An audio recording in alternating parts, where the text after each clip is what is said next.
welcome to my channel. My name is Rita. If you're new here, I would love for you to subscribe, and if you're coming back, welcome. So on today's video, I actually want to discuss steps you can take to improve your credit.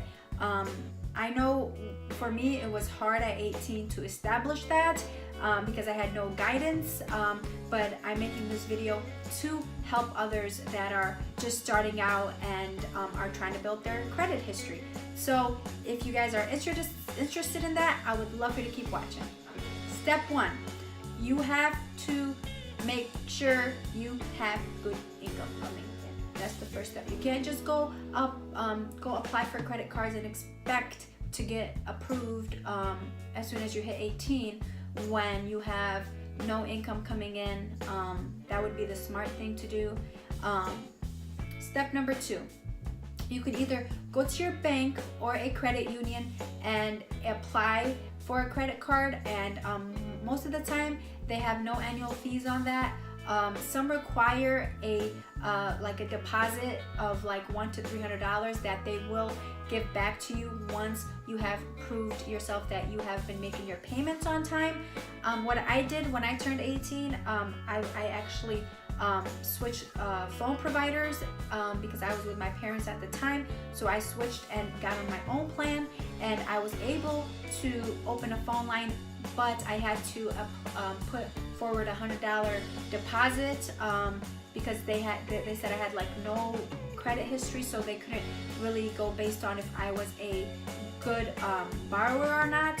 So that's what ends up happening. They end up taking $100, and after 12 months of no late payments on my phone bill, they did give me that $100 back. So that built up my credit for that 12 months of time that I was making steady good payments in my name. To make your payments on time, you have to make sure that once you get that credit card or your bill, whatever is in your name, you always want to make sure you pay on time. Just keep that going. After 6 to 12 months, your credit does improve, and I actually that's what happened to me after like a year of making those good payments and stuff. I actually had a credit card sent in the mail for the first time, and I was so excited about that. I'm like, oh my god, I think my credit is good. I just got my first credit card in the mail.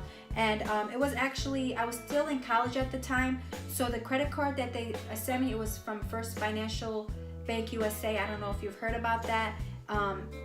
It was a higher interest rate, but like I said, if you make your payments on time, then you won't have that interest rate to pay to the credit cards.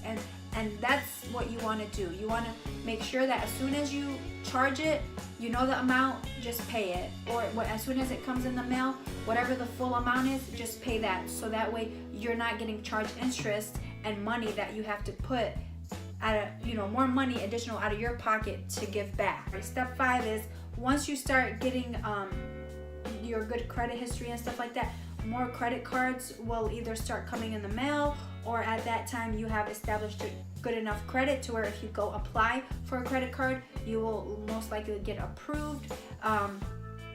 But you don't want to get too ahead of yourself and where you're putting too much on the credit card to where you're not budgeting within your means, and then by the time the credit card comes and it's like $500 on there, and you're like, oh shoot, I can't pay this on time because I don't have the $500.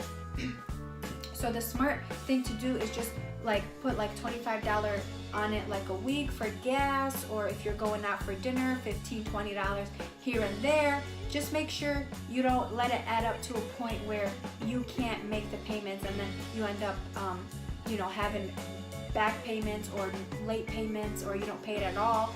That will really affect your credit. So just make sure you're always making it on time. And then at that point, basically you should have established good credit to where, if you did want to lease a car, you could do that. That's what happened to me. I was able to lease a car with no cosigner.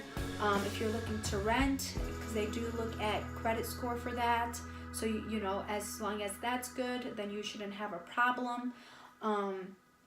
So just make sure you're self-conscious about the charges that you're putting on your card, and you're responsible and have self-control, because you know, people get too excited and they have a credit card and now they're like, oh, I can put a balance on it and everything like that.